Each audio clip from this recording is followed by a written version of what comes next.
जरा सोचिए, आप शराब की 200 रुपए की एक बोतल खरीदते हैं। आपको लगता है कि उस पैसे से सरकार को टैक्स मिलेगा और वही पैसा स्कूल, अस्पताल और सड़कों पर खर्च होगा। लेकिन क्या हो अगर उसी बोतल से मिलने वाला सरकारी पैसा बीच रास्ते में ही गायब होने लगे?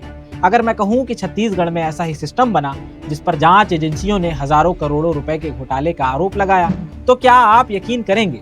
क्या आपने कभी सोचा है कि छत्तीसगढ़ में शराब की दुकानें सरकार चलाती है, तो फिर जांच एजेंसियां हजारों करोड़ों रुपए के घोटाले की बात क्यों करती है? छत्तीसगढ़ शराब घोटाले से जुड़ी हुई एक बड़ी खबर सामने आ रही है। छत्तीसगढ़ के 3200 करोड़ रुपए के कथित शराब घोटाले मामले में ईडी ने एक बड़ी कार्रवाई की है। और छत्तीसगढ़ में कथित शराब घोटाले के मामले में अगर सरकार ही शराब बेच रही थी तो घोटाला हुआ कैसे? आज इसी सवाल का जवाब तलाशेंगे। लेकिन इससे पहले कि हम इस घोटाले की परतें खोलें, एक बात समझना बहुत जरूरी है। हमारे देश और छत्तीसगढ़ में शराब सिर्फ एक ड्रिंक नहीं, यह एक ऐसा मुद्दा है जिसकी विडंबना देखिए। एक तरफ यही शराब हर साल न जाने कितने परिवार उजाड़ देती है, और वहीं दूसरी तरफ यही सरकार के लिए हजारों करोड़ों रुपए की कमाई का बड़ा स्रोत भी है। लोकसभा में पेश आधिकारिक आंकड़ों के मुताबिक 2016 से 2020 के बीच सिर्फ छत्तीसगढ़ में नकली और अवैध शराब से 505 लोगों की मौत हुई, जबकि पूरे देश में यह संख्या 6172 से ज्यादा रही। फरवरी 2025 में बिलासपुर के लोफंदी गांव में 4-5 दिनों के भीतर 9 लोगों की मौत हो गई। कांग्रेस ने इसे नकली या अवैध शराब से जोड़कर सवाल उठाए, जबकि प्रशासन ने कहा कि मौत का कारण जांच रिपोर्ट आने के बाद ही स्पष्ट होगा। यही नहीं, सरकारी आंकड़े बताते हैं कि देश में हर 18 में से एक व्यक्ति किसी न किसी नशे का सेवन करता है, जबकि करीब 1,58,00,000 बच्चे भी नशे की लत से जूझ रहे हैं। ऐसे में सवाल सिर्फ शराब का नहीं, सवाल यह है कि जब छत्तीसगढ़ में शराब की खरीद, सप्लाई और बिक्री का पूरा सिस्टम सरकार के नियंत्रण में है, तो जांच एजेंसियां हजारों करोड़ों रुपए के शराब घोटाले का आरोप कैसे लगा रही है? आखिर सिस्टम में सेंध कहां लगी? आइए अब इसे शुरुआत से समझते हैं।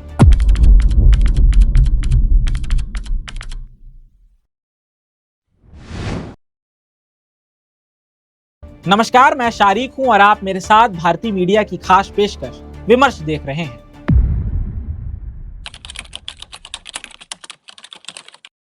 छत्तीसगढ़ शराब घोटाले को समझने से पहले यह जानना जरूरी है कि इस राज्य में नशे की समस्या कितनी गंभीर है।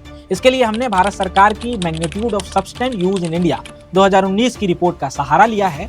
यह देश का पहला राष्ट्रीय सर्वे था जिसे सामाजिक न्याय एवं अधिकारिता मंत्रालय के लिए एम्स दिल्ली ने तैयार कराया। 2018 में 2 लाख से ज्यादा घरों के सर्वे के आधार पर तैयार इस रिपोर्ट में छत्तीसगढ़ की तस्वीर काफी चिंताजनक दिखाई देती है।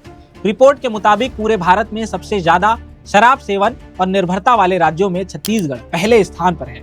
महिलाओं में शराब सेवन के मामले में छत्तीसगढ़ 13.7% के साथ दूसरे स्थान पर है। वहीं गांजा और भांग के सेवन के मामले में राष्ट्रीय औसत से ज्यादा है। सिर्फ राष्ट्रीय रिपोर्ट ही नहीं, स्थानीय अध्ययन भी यही संकेत देते हैं। एम्स रायपुर के एक अध्ययन में ट्रॉमा और इमरजेंसी वार्ड में पहुंचे ड्राइवरों में करीब 45.9% शराब और 21.9% गांजे के असर में पाए गए। यानी नशे का असर सिर्फ शराब पीने वालों तक ही सीमित नहीं, बल्कि सड़क पर चलने वाले हर व्यक्ति की सुरक्षा से भी जुड़ा है।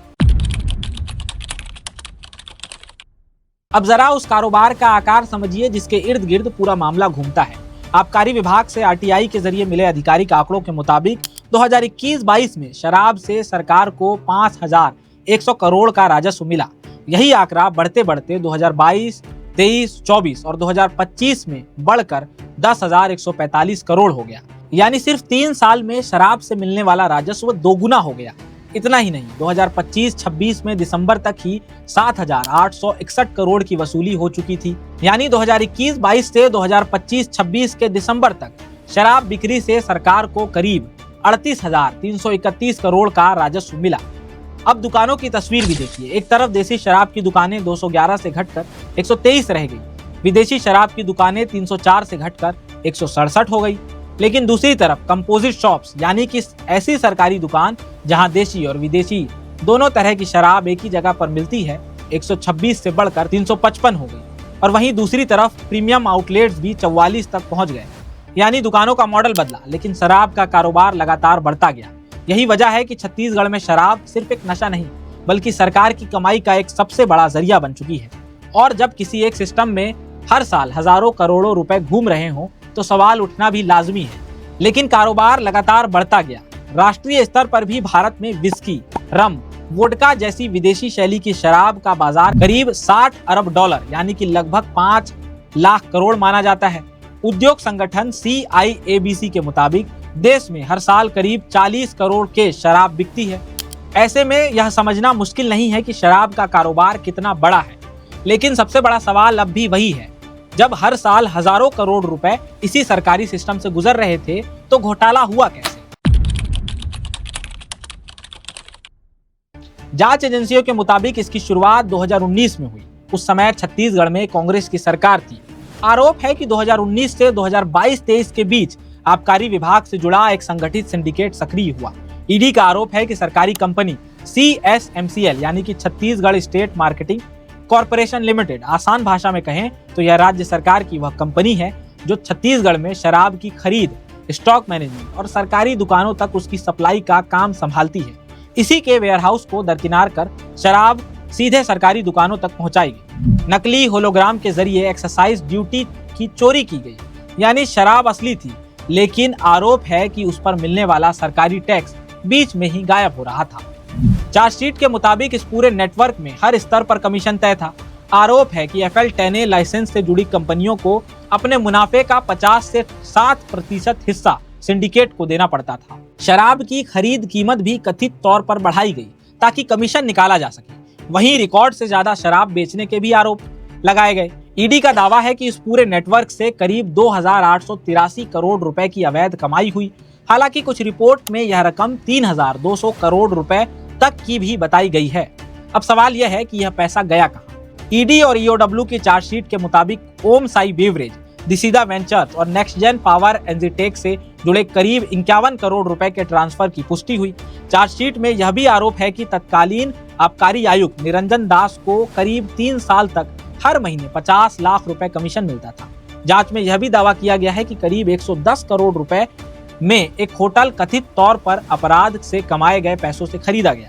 ईडी की चार्जशीट में कारोबारी अनवर ढेबर, रिटायर्ड IAS अनिल टुटेजा, तत्कालीन आबकारी मंत्री कवासी लखमा, पूर्व आबकारी आयुक्त निरंजन दास, तत्कालीन मुख्यमंत्री कार्यालय की उप सचिव सौम्या चौरसिया और तत्कालीन मुख्यमंत्री भूपेश बघेल के बेटे चैतन्य बघेल का नाम भी दर्ज है। हालांकि सभी आरोपियों ने इन आरोपों से इनकार किया और उन्हें अदालत में चुनौती दी है। मामला फिलहाल विभिन्न अदालतों में विचाराधीन है। जांच एजेंसियों का कहना है कि यह कथित नेटवर्क राजनीतिक, प्रशासनिक और कारोबारी स्तर तक फैला हुआ था। मार्च 2026 में राज्य सरकार ने 29 आबकारी अधिकारियों के खिलाफ अभियोजन की मंजूरी दी। वही कार्रवाई से जुड़ी जानकारी RTI से मांगी गई, लेकिन विभाग ने उसे देने से इनकार कर दिया।